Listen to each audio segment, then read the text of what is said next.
খাওয়ার পর পুজো দিলে কি হয় জানেন? অনেকে হয়তো কাজে কাজে সময় বের করতে পারে না, ফলে ভাবে যে প্রথমে কিছু খেয়ে নেই জল খাবার, তারপরে স্নান করে পুজো দেব, তারপরে ভাত খায়। অনেকে তো সকালে ভাত খেয়ে তারপর পুজো দেয়। কিন্তু আপনারা কি জানেন যে খাবার খাওয়ার পর পুজো দিলে ঠিক কি কি ফল পাওয়া যায়? মাথায় রাখবেন, ভগবান হলো সৃষ্টিকর্তা, তিনি সমস্ত কিছু সৃষ্টি করেছেন।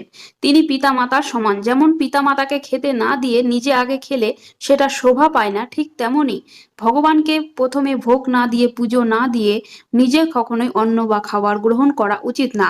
প্রথমে সকালবেলা কাজ কাম সেরে স্নান করে তবে পুজো দিয়ে ভগবানকে ভোগ লাগিয়ে সেই ভোগ যদি আপনারা খেতে পারেন বা সেই খাবার যদি আপনারা খেতে পারেন, তাহলে সেটি অমৃতের সমান হয়ে যায়। সেই খাবার খেলে আপনার রোগ ব্যাধি দিন দিন কমতে থাকবে এবং জীবনে সুখ শান্তি আর্থিক উন্নতি হবে।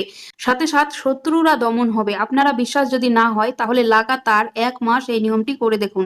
যেমন সকালবেলা আপনি নিজে খাবার